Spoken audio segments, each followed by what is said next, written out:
You're here at Rotary Club. Have you missed it? Yes, I've missed it very much. I'm so glad to see everyone. Hello. HR Cook, How are you today? you are going to run the meeting today, your first one. I am going to run the meeting right into the ground today. As president-elect, for some reason, they put me in this position. I don't know what I'm doing, but I don't even have a watch. So this thing may go to like 3:30, 4 o'clock. I don't know. But it's gonna be fun. I love your mask. I love your mask. Tim couldn't make it. He's feeling under the weather, but he gave me a full list, which should keep us here till 3. Great. We'll be good. Okay, thanks, HR. Yeah.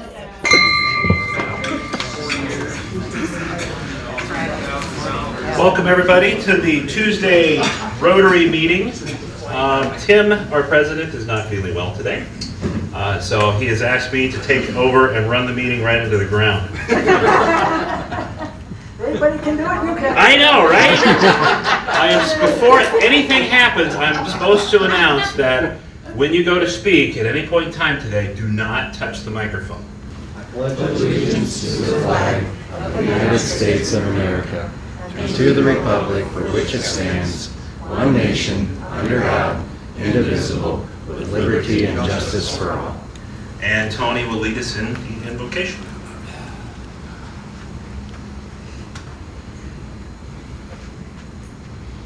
If we could take a moment.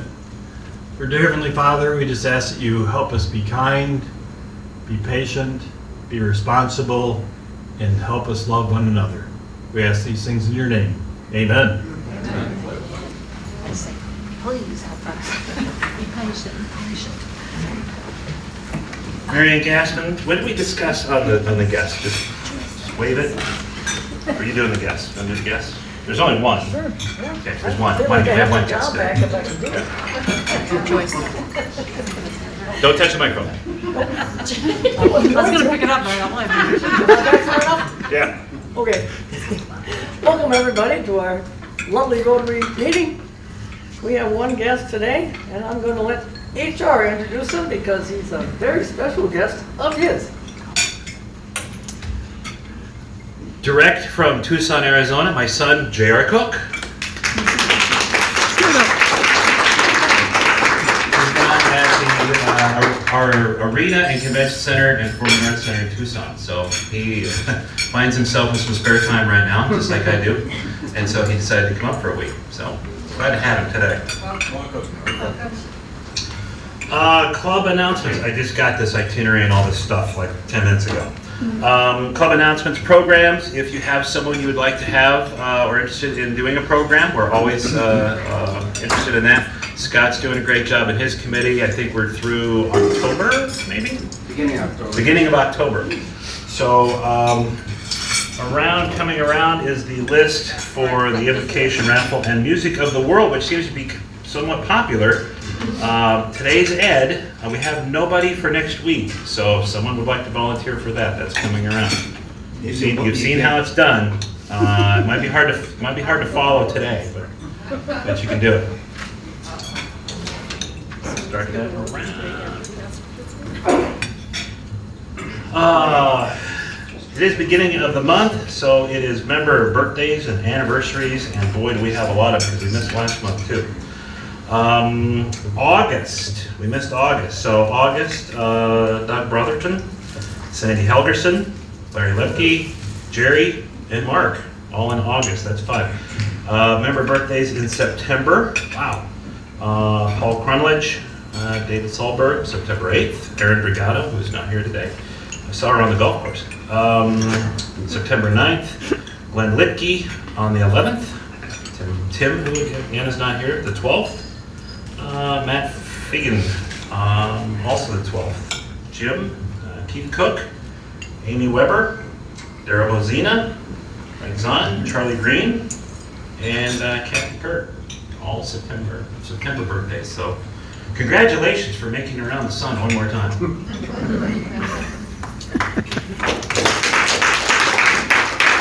What's interesting, what's a coincidence, is all my friends are having birthdays this year too. It's an old joke, very old joke. Anniversaries for wedding anniversaries. This is Charles Weber, who's not here today, 17 years. Gary Gassmer, 48 years married. Glenn Litke, 40 years. Jim and Sharon Schneider, 54 years.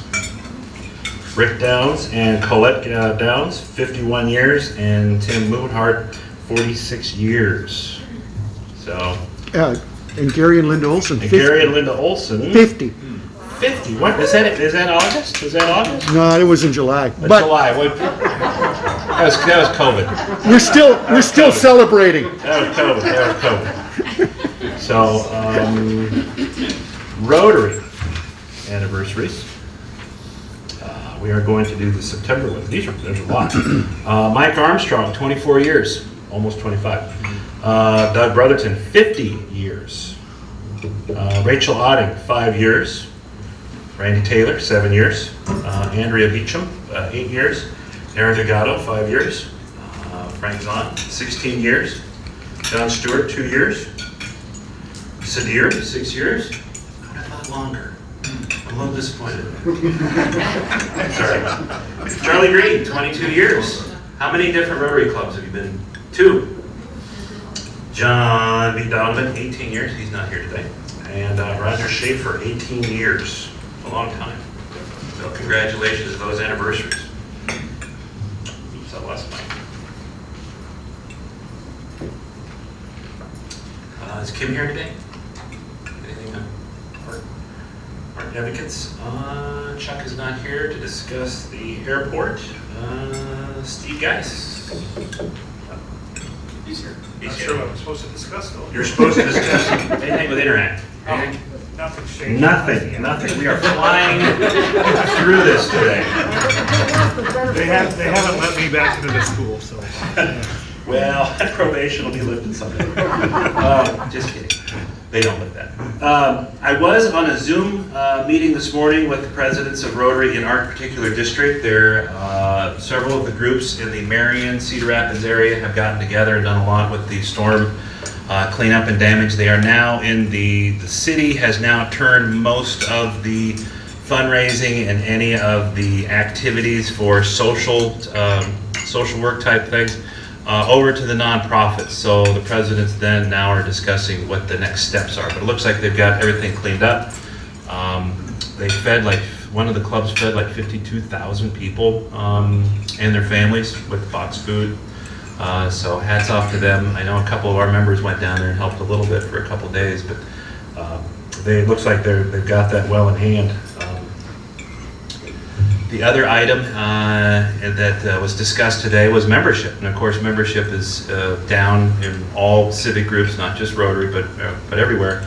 And there's the talk of grants, to the continuation of the grants to the members, to the various clubs, depending on how many members you bring in, and those grants go towards education of the new members to keep them involved. So getting them involved with some of the fundraising or the civic activities or taking part in committees, and then there's grants available to those committees to be able to continue that work. So they're discussing that. Marianne Gaston, you want to come back up and do a raffle?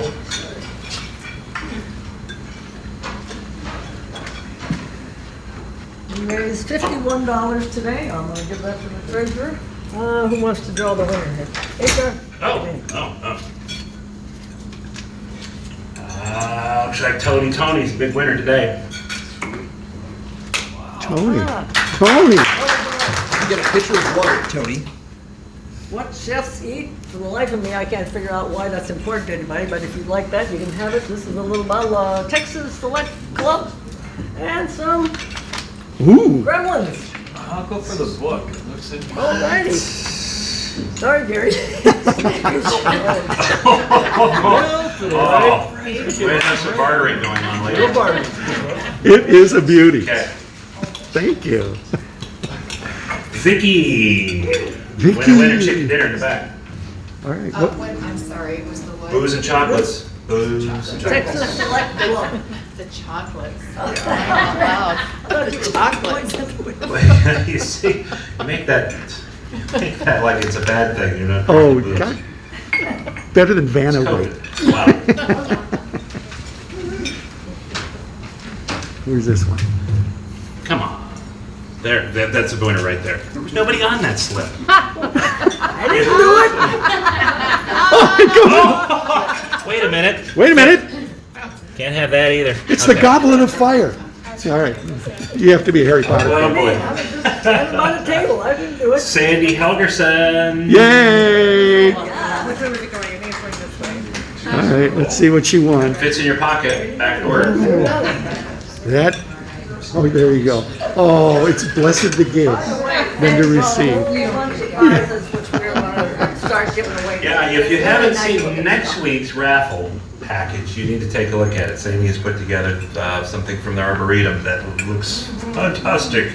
It will be A whole mess of stuff. I forgot one thing. Danita last year had started the 50 things for Rotary, and Tim wanted to continue that. So he gave me number 36 today out of 50. The world's first service club, the Rotary Club of Chicago, was formed on February 23rd, 1905 by Paul Harris. Knew that? An attorney who wished to recapture in a professional club the same friendly spirit he felt in small towns of his youth.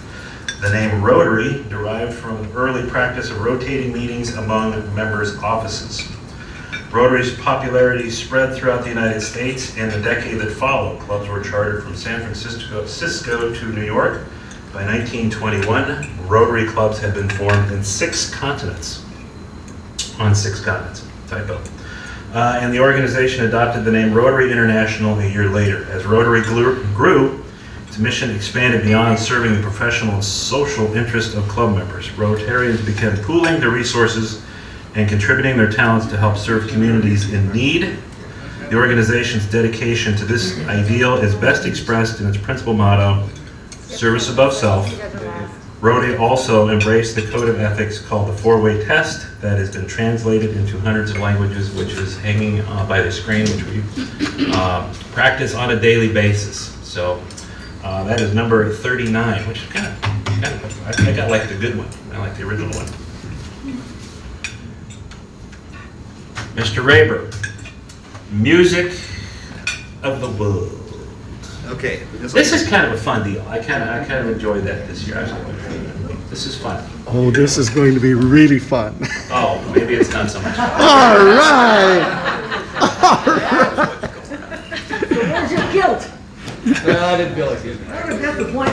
So my name's Ed Raber. Been here a couple years. Longtime Rotarian in Washington, Iowa, a different district. So, what I'm my day gig right now is somehow I'm slogging through working for the county and the Board of Supervisors and the Board of Health. So my Board of Health thing says, if you're not eating right now, what should you be doing, Steve? Put your stupid mask on, Steve. That's what you're supposed to do. So I'm going to tell you just a little bit about the international instrument phenomenon that is the bagpipe. So right now I'm going to show you a couple of them, but here's what makes a bagpipe.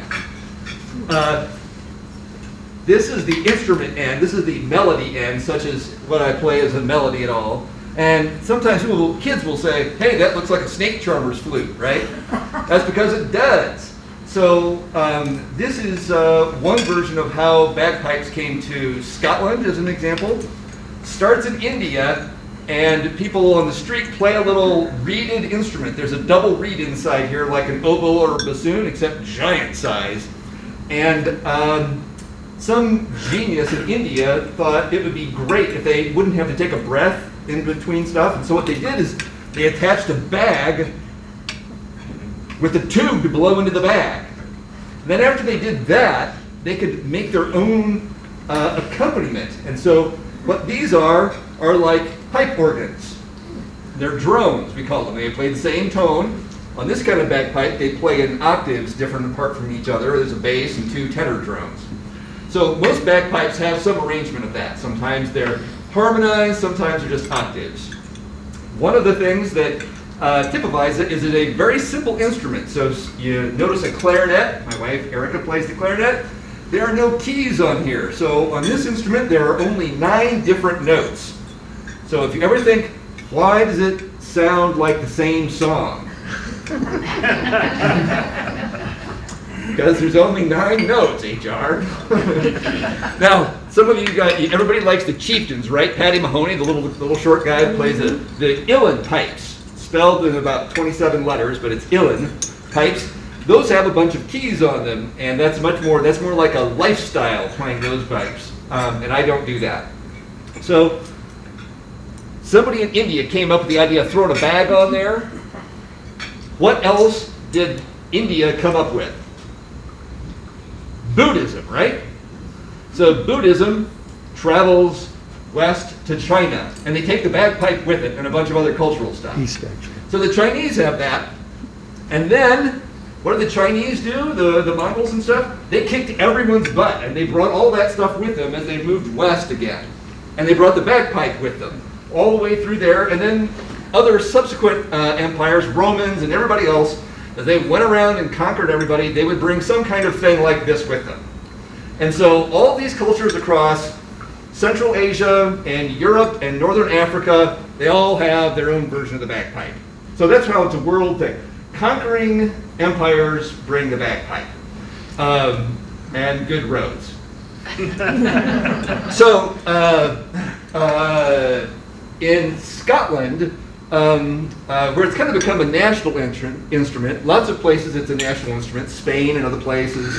But this kind of particular bagpipe is a pastoral bagpipe, meaning it grew up playing alone by a shepherd in a field and playing a particular kind of music that they came up with that is Gaelic and pronounced Pibroch, but is about 45 letters long in, you can't really say it, or I can't spell it anyway.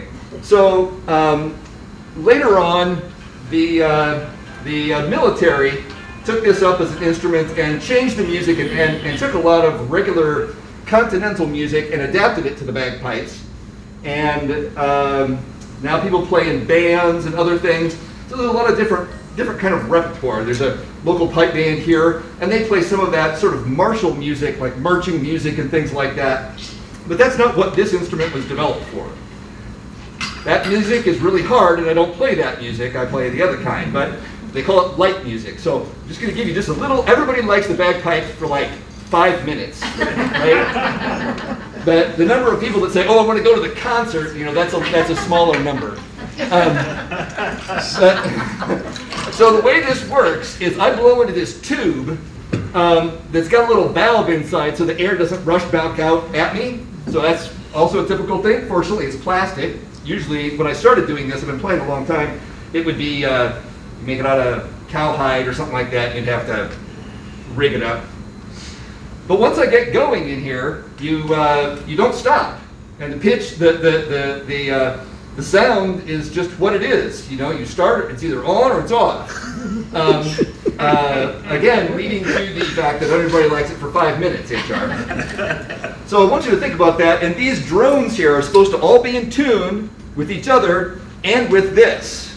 So it's kind of an evil instrument. I really don't like it. I really play the trumpet. I picked this up in college at the University of Iowa because I thought it would help Pick up chicks. meet girls. And it's like, son of a bitch, that did not work out. Not even a Scottish girl? Right.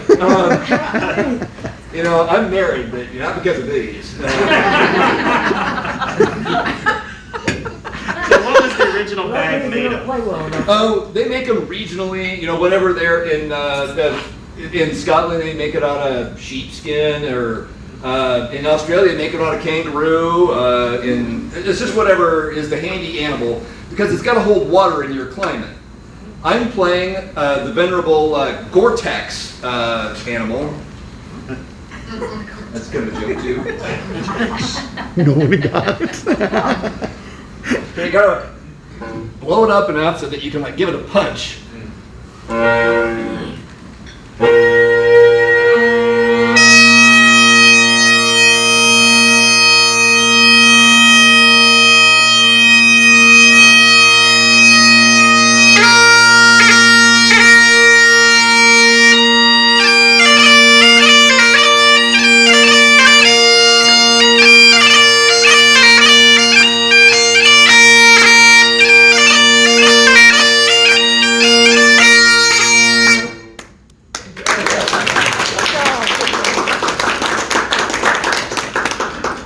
So that's everybody even like 30 seconds better, right? I'm waiting for the full 5 minutes. Yeah, I'm sure you guys, yeah. So that's a dance song. So I roped my daughter Meredith into learning how to do Highland dance. And so she did that until she figured out that what the hell was she doing that for. But she did that all the way through probably 5th grade through sophomore year of high school. And this is what I really like about Scottish Highland festivals. Some parents have to go with their kids to play a softball tournament. You sit in the sun all day and watch multiple games, and it lasts all day. Highland games are great. The dancers start out in the morning, and what do they have at Highland games at 8 o'clock in the morning? Beer! That's right. And it's usually in the shade. So, as I told you, that there's a whole bunch of different kind of bagpipes around the world. Those are what they call well, they're blown pipes. They have to blow into it. Some other genius figured out, why don't we just attach bellows to it? So this is more like a pipe organ. And lots of different kind of cultures would come up with a pipe that was used for different things. That was pastoral for shepherds. Now it's in bands and things. But other cultures would come up, and these are still from the British Isles. They're called technically a small pipe. It's kind of a evolution of some different things, but this was made to play in your house or something. I actually bought these when my daughter was born because, you know, those don't go with a newborn so much. and my daughter played the violin too, so I used to make her play with me, and she really hated that. But imagine playing at a dance, you know, like we'd move all these damn tables out of the way and we'd have country dancing. That's what these were for.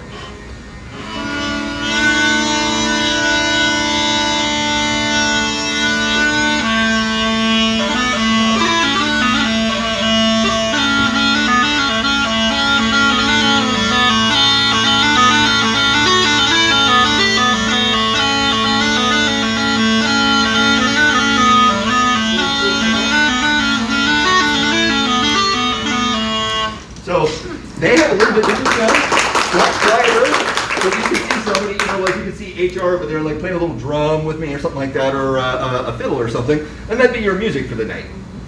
So anyway, bagpipes all around the world. It's amazing where everywhere you go, somebody has a local bagpipe. And that's usually somebody that's down by the wharf waiting for you to throw a couple dollars in their bag. But it's been a great way for me to get to know people, and it's a really fun thing. And at some other point, maybe I'll get a chance to play more for you. But thank you. That's Bagpipes, Music of the World.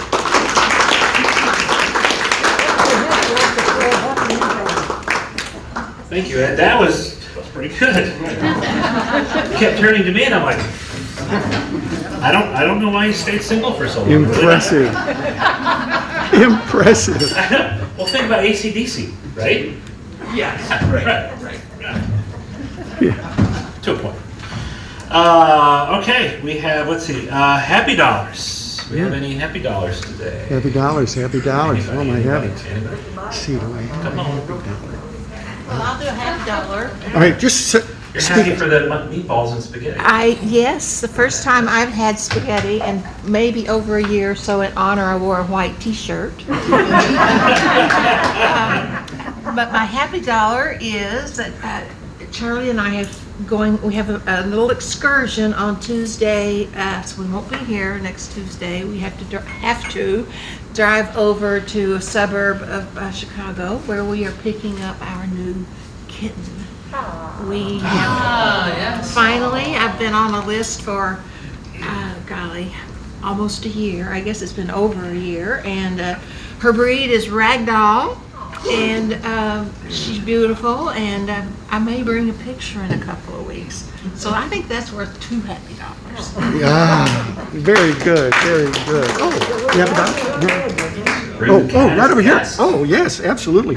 John Luckstead.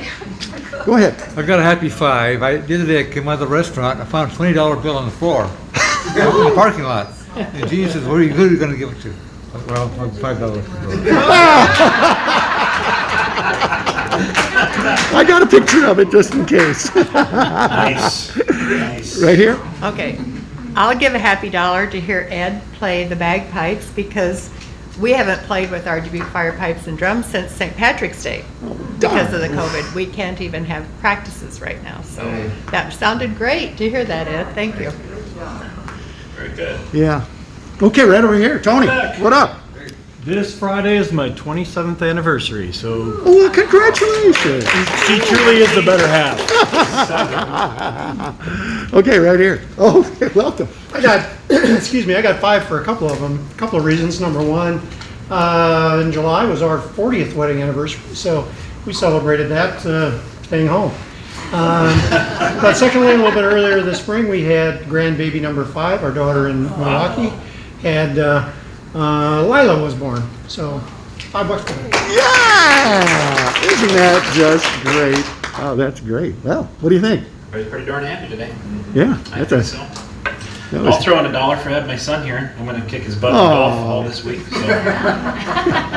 Worth every penny. When the old man starts getting beat, that's when you know you're old, right? Charlie has a happy dollar. Oh, Charlie. Sorry. Charlie, do you have a happy dollar? He has an activity this afternoon. Oh. Well, no, actually, I have a happy dollar because Joyce fortunately has not told me what the new kitty cost. And I don't want to know. Okay.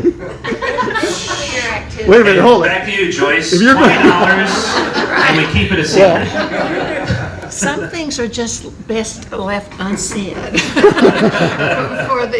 So our wedding anniversary can go on out many years. Well, if Charlie won't tell you what he's doing this afternoon, I'm going to tell you. He was a kind of a city boy when he grew up, and since living and there wasn't a lot of agriculture in the 35 years he spent in Fairbanks, Alaska, but he moved to a mecca of farming in this area. And this afternoon, he made friends with the farmers, and one of them lets him participate, and he's going to a farm near, I don't know where, out in the country. And they're By our house. Yeah, by Sandy's. out by Sandy's.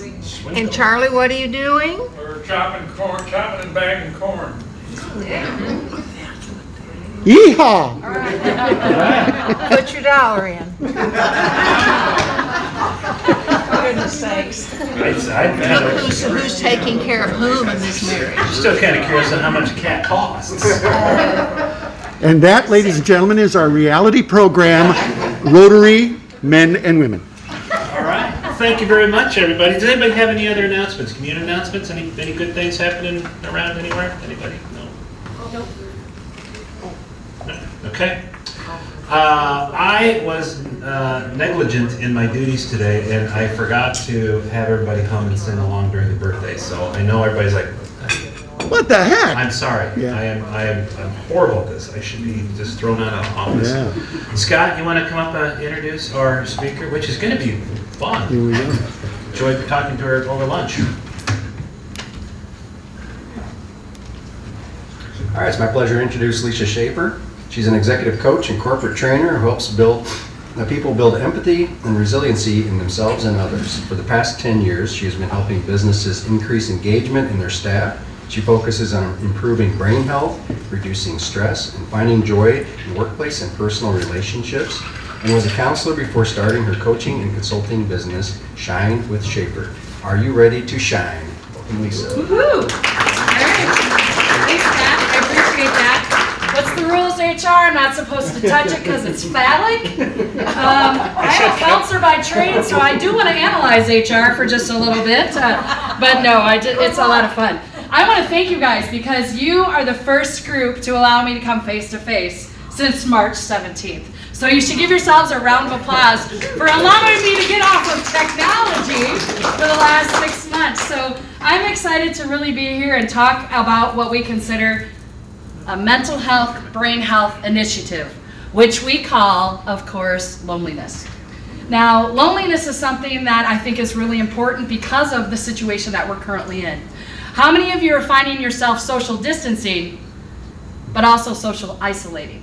And social isolating is one of the things that I think we need to start talking more about because it is a part of the brain health. So as a counselor and as a corporate trainer and as a coach, I think it's essential just to find out where are we at today. And we need to start reducing the stigma of talking about brain health and mental health, especially because loneliness is on the rise. Now they're telling me 1 in 5 are experiencing loneliness. So how many of you are going to start looking around the room and going, yep, that's probably you, yep, that's probably you, yep, that's probably you. We start to analyze. What does it look like? What does it feel like? I'm going to tell you right now, loneliness is something that everybody feels at some time. Now, I just happened to have a milestone birthday the day before the world was shut down. Crazy, right? So my 50th birthday was on March 19th. Guess when the state of Wisconsin, in which I reside, tells me that I now have to quarantine and stay at home. My 50th birthday party celebration, I like to be a rock star, I like to have a good time, I like to party, is now bleh. You want to see somebody have a midlife crisis? It's because I can't have a party. And of course, I started to feel lonely. Like, oh my gosh, I have to call these people, tell them they can't come. I'm going to have to tell everybody that plans have changed. Things have now become totally different. And when we start to grieve what was, we start to feel more of that loneliness. So I'm going to ask you real quick, do you remember what happened when all of this started? Where were you? And how quickly did you change? Were you able to be agile? Were you able to make connections? Were you able to shift? I had 2 weeks of feeling sorry for myself. Anybody ever feel sorry for yourself? Yeah, it happens. You know, you're disappointed.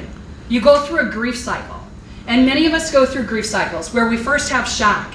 Oh my gosh, the world's shutting down. This is crazy. How can this be? This is totally unusual. This isn't something that I have ever experienced in the past. We go through shock. And then we go through denial. I can still have a party. Come on, you guys, let's just go. Let's make it happen. You know? And then you go through that anger stage. Well, this sucks. I can't believe that this is happening. And you get very frustrated. I think sometimes we're still stuck in that angry stage right now.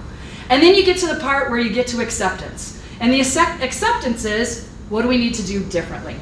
What do we need to do to re-engage? What do we need to do to re-engage our staff and the people that we work with? Well, I'm going to share a couple things with you today on how to re-engage. After spending 2 weeks with Ben and Jerry, anybody heard of Ben and Jerry?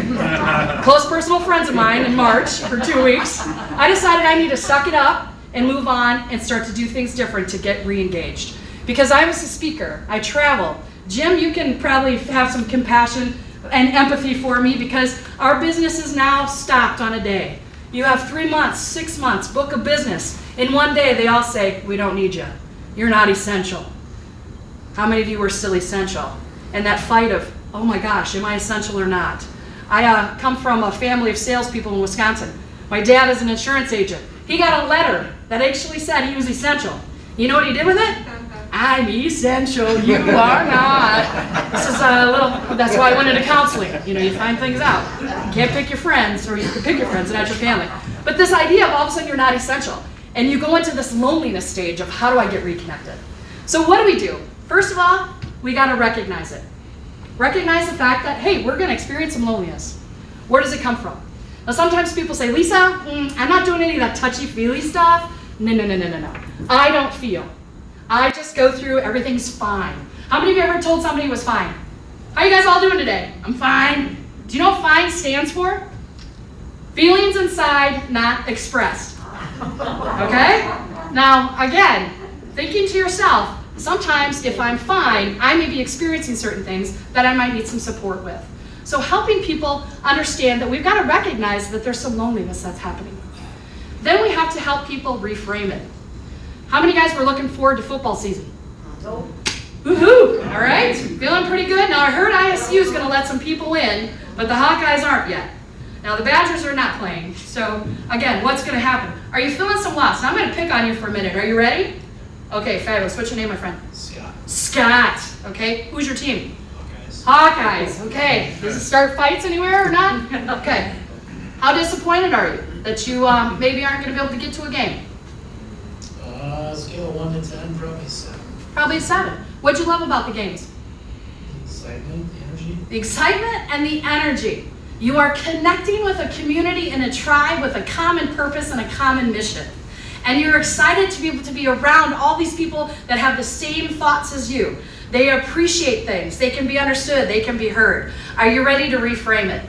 Because I'm going to bet on the day in which you would have an opening game, there's going to be a lot of loneliness. a lot of sadness if people don't reframe it.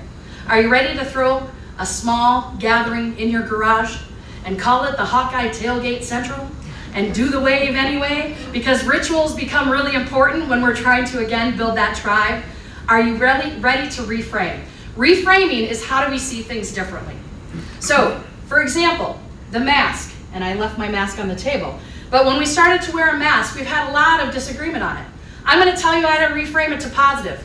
It helps cover my double chin. It's a natural opportunity to keep my eyes open and engaged so people stay more focused. We got to reframe things. So we're reframing loneliness by, again, connecting with others, doing things differently. We also, again, want to help rewrite our story. Now, how many of you are like, oh, I'm so sad. Oh, I'm so lonely. Oh, I'm so fun. Oh, I'm a great time. We talk about the negative language that we use. If we're constantly talking about the negativity, we reinforce that story in our mind. And we are wired to have some loneliness. Because do you realize that it's a survival instinct, just like hunger? When you feel hunger, you automatically start, anybody get hangry in here? I heard the spaghetti and meatballs was pretty awesome for the hangry today. So again, if you've ever gotten that hunger, you are now attuned to your bodily needs. If you ever feel loneliness, that is because you're observing your social interactions. And in history, our social interactions, depending on if we survive or not.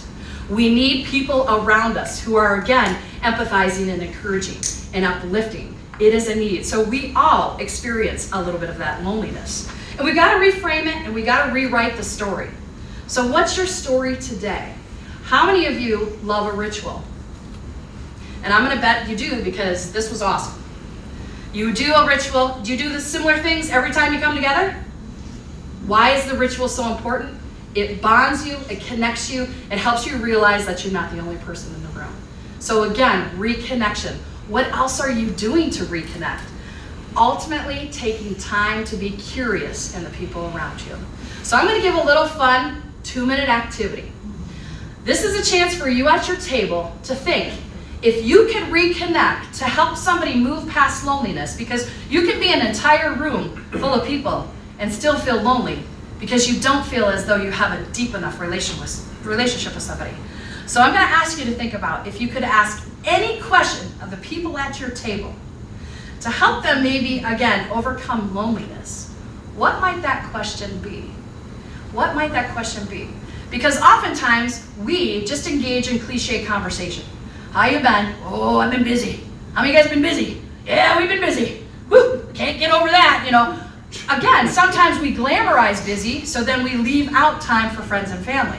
So if you could ask one question of the people at your table to find out what you could do to help overcome loneliness and to reconnect and to have a deeper connection with them, what would be your one question? What is it, Marianne? What makes you happy? There you go. What makes you happy? Are you ready, my friends? What makes you happy? Dancing. There you go. Marianne needs some dancing. Yeah. Woohoo! Are you ready for it? Get the bagpipes out. We'll do a little bit of that. What makes you happy? Great question. What else would you do to reconnect with somebody, to help get them past that loneliness, to build a deeper conversation? What makes you happy? Chopping corn and bagging it. So we're going to take you over to my uncle's farm across the river, my friend, because that sounds like a great opportunity. Love it. Getting outside, being adventurous, doing some farming. What makes you happy?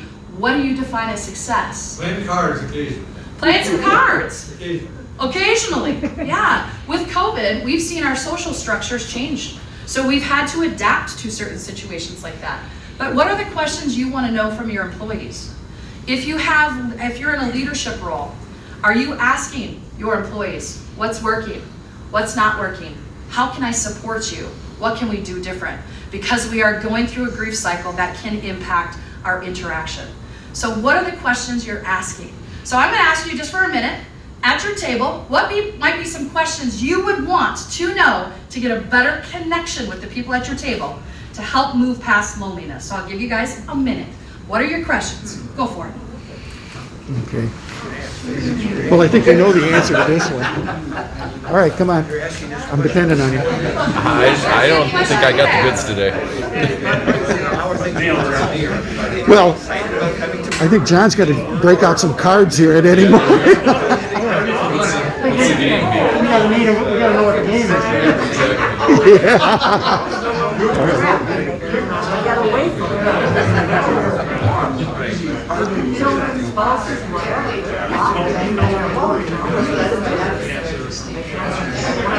Something like, what is your I like that. Is there anything I can, kind of personalize it? That's actually said two things in one. It means it's implied you're going to connect with them physically or in some capacity. So something we can do for you. And sometimes people will allow it, and sometimes they won't. Yeah, Jim, so I know how to juggle. I can juggle fire clubs and I can juggle machetes. You did that, you did like I was a clown for 26 years. Yeah. So, although if you don't know that about me, it's like my wife always said, I'm married to a clown. And then the person goes, yeah, what's a big deal? So am I. Yeah, what was the question? You repeat it for me. The question was, what do you do that I wouldn't know about? Like us at this table don't know each other. 1 minute to build a connection with somebody at your table. That's good. That's good. Or how much value does 1 minute bring to you? Just ask a supervisor or a Super Bowl advertiser how much a minute is worth. 1 minute can impact and build a deeper relationship. Loneliness comes from the fact that you do not feel as though you have a solid relationship where you feel understood, you feel heard, or you feel appreciated. In the workplace, people quit jobs, not because of the job, but because of the fact that they feel unappreciated. So what are we doing to build those relationships? In your workplaces, do you have a mentorship opportunity where you have a chance for people to get online with mentors? Because right now, a lot of things are going virtual. Are you setting up times to have one-on-ones? Even just 15 minutes. What's working? How can I support you? What can we do differently? Are you taking time to engage with your family? How many of you guys had Easter over Zoom? We did. My parents don't have a computer or internet. That was fun to try to hook up a hotspot for them when they didn't have that opportunity. But we did it. We had to adapt. We had to reframe. Connecting. How many of you text somebody every morning just to say, good morning, great to see you.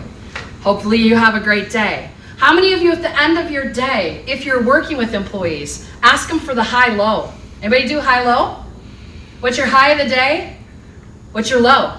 How can I support you? What can we do different? Now I'm assuming you two are married. Was that a correct assumption? Okay, fabulous. So once the cat gets there, we're going to want to have to know the high and the low for the day, because if it's a kitty, there's going to be a whole lot of fun in your family for a little bit. So again, what's going to be the high or the low? Connecting. That connection piece is the key. Where are we doing? What are those rituals? And then also takes what's called empathetic listening. Anybody in here a really good listener? Some of you are like, hey, no, I think I am. I'm like, yeah, I thought he was too. That's why I married him.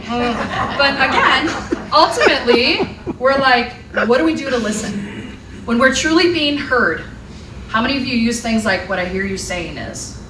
This must be really frustrating for you when this happens. Having that type of empathetic language helps reduce loneliness because, again, people will feel appreciated and they will feel as though they're being heard and understood. Now, how many of you ever disagree with somebody? Anybody ever done that? Okay, when you disagree, will you approach them and say, hey, help me understand. I have some curiosity as to why you do this a little bit differently. I want to know where you're coming from. And the minute you ask those types of questions, what do? They reduce their ego and they reduce their defense mechanism. And they say, oh, well, this is why I do it. How many of you have ever said, well, thank you for that. Have you ever thought about trying it this way? If you ever want somebody to do something the way you want them to do it, ask them, have you ever thought about trying it this way? And just, again, having that empathetic language. That is key in building solid, connected, important relationships. Questions, comments, concerns? Political season. Everybody is either yin or they are yang. Someone gets in your face and says, you are wrong. How do you deal with that? You are wrong. Please, the first thing I want you to realize, we are all in a traumatic experience. And because we are in a traumatic experience, we may not know how to manifest other feelings like frustration or disappointment. It all shows up as anger. And I'm angry at everybody. And you know what, HR? You are wrong. And the minute somebody says you are wrong, help me understand where you're coming from. Now here's where it has to take and require you as an individual to say, I gotta let my ego down. I gotta let my defense mechanism kind of just let me learn. Have a sense of curiosity. The other big thing is assume positive intent. We automatically want to assume that everybody's out to get us sometimes when we get angry, right? When we get lonely, we start to self-isolate. When we self-isolate, then we look for some of the negative, and then that whole cycle continues. So if you're coming at me saying, hey, you're wrong, help me understand where you're coming from. What I'm hearing you say is you're really frustrated about this right now. Here's how I see it. What is it going to take for us to be able to work together? And that's what's called conflict resolution. Please stay tuned for an hour session on conflict resolution on a marriage counselor's couch soon nearby. But again, that's really all it is. Help me understand. And assume positive intent. Most people automatically assume, oh, you know, they're mad at me. Well, they did this, I did this, and you assume all the negative. When you can assume positive intent in people, that wasn't their intention, and ask yourself, I'm going to have a mind of curiosity to learn and understand a little bit more, that's going to help. So that's a great question, HR. Thank you. I want to just, again, thank you guys for the opportunity to be here. I usually do 4-hour workshops, so 20 minutes is really testing my skill set. But thank you so much for the opportunity. If there's anything I can do to help you with coaching or anything like that, please feel free to reach out. But thank you so much. Yeah. Keep shining, my friends. Thank you. Thank you. Thank you. That's a lot of energy. Being in COVID season. Ladies and gentlemen, thank you very much for allowing me to be the host today. Thank you to our speaker. Next week, remember, we don't have anybody for Music of the Day, so Music of the World. So if you have an idea, you want to check that box off, now's the opportunity, but you got to beat bagpipes. Anybody with a xylophone? Any xylophone, anybody? All right.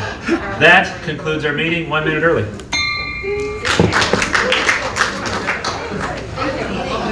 Yeah, thanks for joining. Thank you guys.